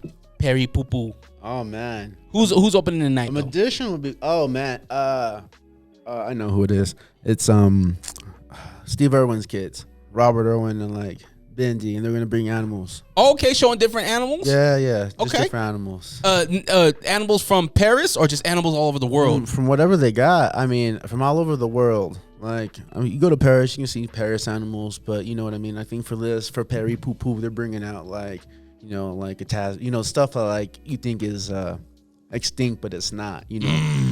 Yeah, but Megalodon in the back. Oh. You know what I mean? Like they got some crazy stuff, and you're like, what? They come out on a mammoth. Yeah. Woolly mammoth. That because they just found mammoths. I think they're cloning them right now. I heard about this. Yeah, so I mean, I don't see why they wouldn't get one, right? They coming out in the mammoth, boom. They have, a tank comes up behind them, the mammoth's pulling at Megalodon, right? You got like a giraffe coming out. It's like a real Lion King type thing kind of going on. Everyone's like, what? Animals? I thought I was here for, some rhyme. And then you got the music coming in from the DJs. Oof. He's over there just saying like, now introducing. Ooh. You know what I mean? Like, everybody vibe right. And then that's just everyone get excited and we'll slowly start, I love it. Yeah. The Irwin family comes out and does that. Yeah. What musical act is going to come on after that? SZA. SZA? Yeah. Oh, okay. Yeah, SZA's coming out. Very, very romantic. Very okay. I got you. Get it slow, get the vibe right, because you know when you get to like a place and like you get hyped up, you're like, "Ooh, we're here. The concert's here. It's the event's happening. I've been waiting." You know, so I like when they started off slow, get you right, and you're like, "Yeah." Small build, and then slowly. Yeah, I think she's the perfect person too, because she's with TDE. Yeah, right. So she can SZA with friends. So maybe as the night goes on, she's bringing out Absol. She's bringing out obviously Kendrick, right? J-Rock. Yeah, J-Rock. Ooh. TDE. Yeah. TDE opens up crazy. Yep. Okay. Who's gonna be our co-main event? I wanted to see him since for a while now, and I haven't been able to. So I'll probably say like Kid Cudi. Ooh, Cudi. Okay, yeah, I've seen Mr. Man on the Moon. Man on the Moon. Yeah, Solo Dolo. Yup. That album, man, one of the greatest albums, and just having Common to narrate the whole thing is just perfect. Honestly, one of the best. I listen to it almost every day still. Like to this day, there's not like when did I do by that I don't listen to some kind of, you know. So something. Whatever. Yeah. I'll be walking around the house just singing like random verses from different songs, and Jessica's like, "Are you singing Kid Cudi?" I'm like, now when the sun comes up, I'll be there to say what up on it. Yeah, that's my shit. She's like, it's 3 a.m. I'm like, I'm working. Let me do it. Let me vibe. What does wifey vibe out to? She listens to different things. She listens to like Group Love. They're like a band. She listens to them. She likes like slower stuff. Sometimes it's like sad stuff, and I'll just be like listening to her, and she's like, I just like it, you know. But she'll listen to that. Bryce Vine, he's coming out. We like Bryce Vine. He's a cool dude. So she's more R&B. Yeah, R&B, mellow. Okay. Like, you know, she likes like a lot of rock bands and stuff. She used to go. She grew up going to like Warped Tour and stuff like that. You know, and Papa Roach. Yeah, Good exactly. Charlotte. And I didn't know until like any of them until I got like old. Like I listened to them, but I didn't like know about them until I got like older. You know what I mean? But like she listens to like a lot of that stuff. You know, Miley Cyrus, things like that. You know, and I'm more like, you know, Ice Cube, King Von. Yeah. Like, you know, Dirk. That's, you know, like that's exactly how me and my wife are. My wife, she grew up in Ogden, country girl. Like she put me on to all this country. I didn't know who Luke Bryan was. Yeah, Luke Bryan. And I'm like, yo, I fuck with Luke Bryan. That's my guy. Yeah. You know what I mean? So I know similarities. Similar, yeah. Okay, who's the main event? We've had TDE. Yep. The One Ep is live podcast is still hosting, DJing, keeping the crowd hype. Yeah. We're in Paris, so we got we got French maids going and giving drinks, Hennessy, wine. Yeah, that'd be nice. Yeah. They're having the spaghetti section, but they also have like the squash spaghetti section. They do. Yep. It's lit, and the Eiffel Tower's all lit up. Spotlights are on. It's live. You know what it is? You know who it is? Who is it? It's the old school Young Money. Oh, okay. Yeah, the old young, because back when it was like Drizzy, Nicki Minaj, you know, back when like before like Bird messed up everything, but like, you know, when Wayne like got him out, you're like, it's. I was just talking to someone about that, and like I respect where everyone went, like individually, like where Drake is and like where Nicki and them are, but back when they had like twists and stuff. Man, like that, We Are Young Money. When you know what I mean, like Twist never got a shot though. Twist never. It never. And Chanel, remember when Chanel ended up on there? He didn't do nothing with her. She tried. She was like, "I'm on Young Money," did it, and like it never went anywhere. Like, and it sucks, but like. Do they open with Bedrock, and then they split off, and everybody gets a little thing? Yeah, and then it ends up with like Lil Wayne going, and he's like, you know, finishing off, and then it turns into like No Love, and Eminem comes out, and then that's just you know what I mean, like, because right now Eminem's I missed the opportunity to see him live when like him, Ice Cube, like it was the Up in Smoke tour. Yeah, I think when that came out, 2001. Yeah, I wanted to go to that, and then my aunt even had tickets, and then like the last second she switched it up and took her homie night. And I think about it to this day, and I'm like, how dare you, you know? But I'm like, but I want to see like, you know, I saw Snoop, you know, I saw Ice Cube already, but like I would love to see all the like, you know what I mean? I think finishing up with like a West Coast thing would be dope. Hell yeah, you know what I mean? Because I don't know offense to like the new music, but like I still listen to like I go straight to. Of course. You know, old school. I mean, you mentioned some new one. You mentioned Dirk, right? Dirk's new. Dirk's right? new. Yeah. Yeah. I think every generation sticks to the generation that they have feelings for, right? Like there's no album out there, in my opinion, that I mean, obviously Hove's. I grew up on Hove, right? Yeah. So Hove's catalog is kind of just like Mount Rushmore stuck. Nobody can really compare it to his catalog to me. Right. But Fifth, I listen to Get Rich or Die Trying every month. Like it's in my playlist. It's on Hustler's Ambition on repeat always, especially when I'm in the gym. Right. America got a thing for this gangster shit. And it gets you like, you're like, this is what I need. And I completely agree. Like I've tried like listening to like some of the new stuff, and like some of it doesn't I can't relate to it, or like it's too repetitive. Like Jessica and I were listening to some, and I can't even remember. And it was like good beat, like it was a good little melody, and like it was good for a little bit. And then I was just like, you know what, this dude just said the same thing over and over and over for 2 minutes, and with a little like ooh thrown in, right? Yeah. And at the end, I was about to say that, and she was like, you know what, that was a good song, but dude just said the same thing over. Like there wasn't even like a second verse. It was just like, it was like chorus, first verse, chorus. Yeah. You know, with little like melodies in. And I was like, yes. You know what I mean? So like everything's made now for like TikTok. Yeah. Everything is destined for like TikTok. So everyone's making new people. I feel like people who've been in the game for a minute, everyone's making songs to try to get it on TikTok. So that way people will make a viral video about them and they grow up, or they get, you know what I mean? And like, that's cool. Yeah. But like, to me, that's not how you get. Hey, George, you are the salsa god, right? Yeah. You're the god of the salsa. Yeah. You know what that's a sign of? You being old. I know. When everything you just said was old. Yeah. You're an old man. Yeah. Yeah, I'm getting there. I hear it. I can't wait until the young salsa king comes out, and the young salsa little guy, like he's 12 years old right now, and he's cutting up things. He's like, you know what? I'm gonna take this old man out. She's actually 6. And, it's your and protege. it's a girl. Yeah, she got you. And I'm like, and it's gonna happen. What happened? What if she wants to change the name?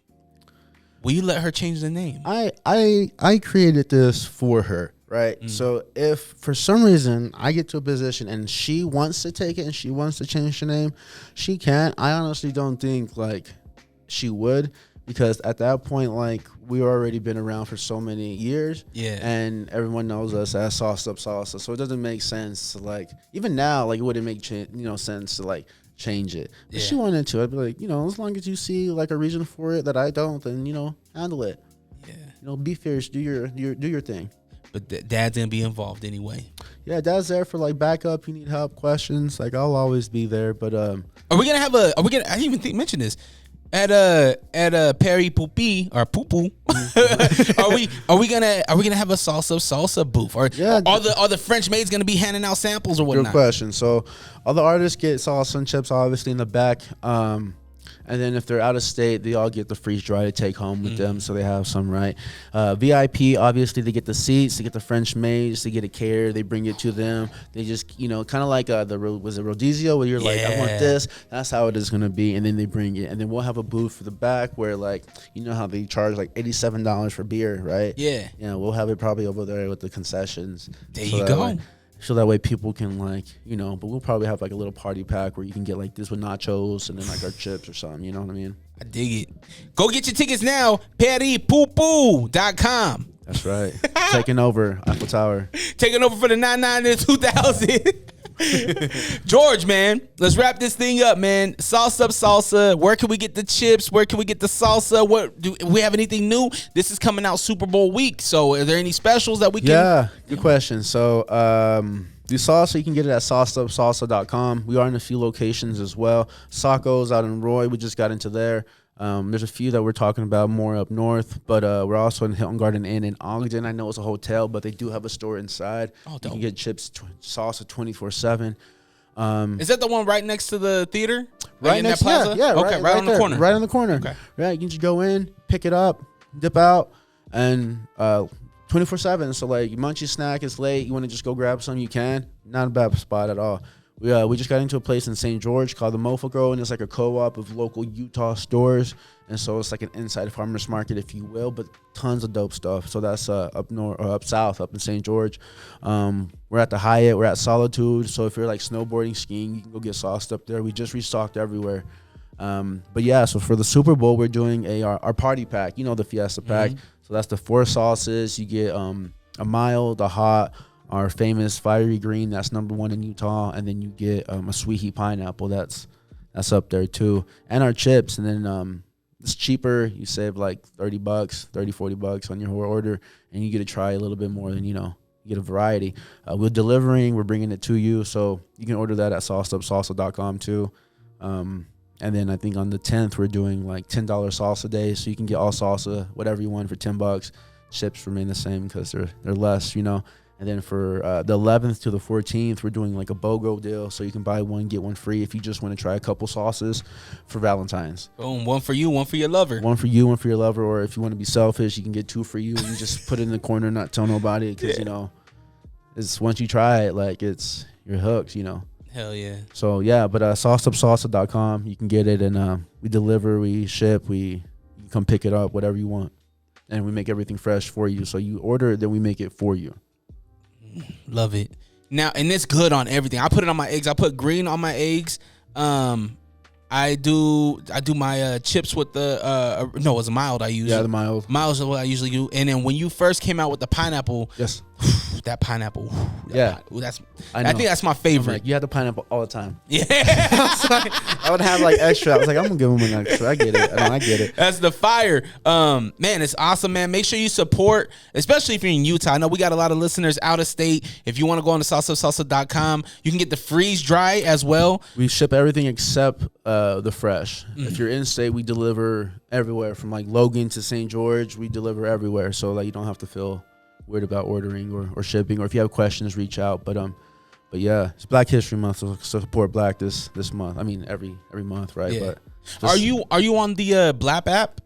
No. So there's a new app, BLAPP, and it's an app that it geographically shows you all Black-owned businesses within your community. What? Yeah. So you got to get registered. Yeah, I've been looking for something like that because there's a lot of things like I want to get Black, like my hair. I want to get Black products, right? You don't want to go to like Sally's, dollar cuts and be like, I need this, and like. It's like it's not your demographic, right? It's not who, and so I've been looking for something like that. I'm gonna download that as soon as we. Yeah, a BLAPP on the App Store. Just search it. You'll be able to find it. They're making a big push right now. Really? So yeah, it was a little app, but now it's growing and growing and growing. And us being such a small community. Salt Lake, my sisters, they just came in from Phoenix, and Phoenix is like a big city, but kind of smaller too. But they even came out here and they're like, "What is Salt Lake is booming? What's going on out here?" And it's like we're at that cusp where we're really turning a new leaf and being the city and a progressive city too. Yes, I completely agree. From a lot of the networking I've done, even like Vegas, California, just talking to people from like even Kansas, they've said the same thing about Utah. They're like, we're thinking about even moving here, like opening up a production here, because like just the atmosphere, the people, the economy, everything is just like, it's like we're doing really well out here. You know what I mean? And a small business, everyone's super supportive. Everyone's really like, like it's cutthroat, right? But everyone's super supportive. Everybody wants to see each other do something. So like, it's a good place. I love Utah. Well, if you want to be involved, as George mentioned, man, it's just him, his wife, and his daughter that's making this thing move. So if you find somewhere where you can maybe help, reach out. I'm sure they would love your help. Yeah. Just me off the bat thinking about it. Send me some clips, man. I'll be willing to edit it. Okay. I'm not the greatest, but hey, I can edit it. At least it's something to put on social media. No, I appreciate that. Thank you very much. So I'm willing to commit to that. Okay. Yeah, get your Sauced Up Salsa. Again, what's that noise? Was me unwrapping an onion? Sorry, George. It was an onion. That horn. I'm gonna call the train station and be like, y'all messed this up for me. Sorry for everybody that did not win, but new sound coming up next week, so that's gonna be fun to do that. Allrock.com, ALLRAWK.com, Allrock or DreRawka on Instagram, TikTok, all that good stuff, and All Rock Media. If you need a place to record, start your creative process, whatever that is, reach out to us. All Rock Media on Instagram, and big shout out to intern Billy coming through, taking some photos. We'll see how they turned out. His first day on the job, and he showed up late. Okay. So that's okay. You know what's funny is on Saturday I was DJing, right? And he's like, "Hey, can I come intern? Can I help out?" It's like, yeah, of course. We're fam. Let's do it. Right. Plus, I want to show you what's up. Right. And then he's like, all right, well, I'm gonna dip out because it's 10 o'clock. I'm like, intern, you're not gonna help me break down my equipment? Something, huh? I'm out.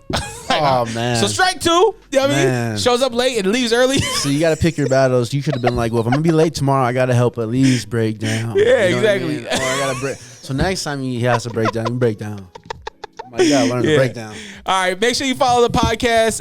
Oh yeah, new merch. Got new merch, allrock.com. Go get it. Thank you to everybody that has bought a shirt. It really does help keep the lights on in this place. You know, as Sauced Up Salsa, they're doing it by themselves. I'm doing it by myself with intern now. Make sure you check that out. Also, check out Free Temptation Marketing. My man Waldo, if you need quinceañera photos, whatever it is, wedding photos, he got you covered. Man, I appreciate your time today, George, man. Appreciate the salsa. You're definitely going to dive into those. You have the day you deserve, and always protect your light. We out. Peace.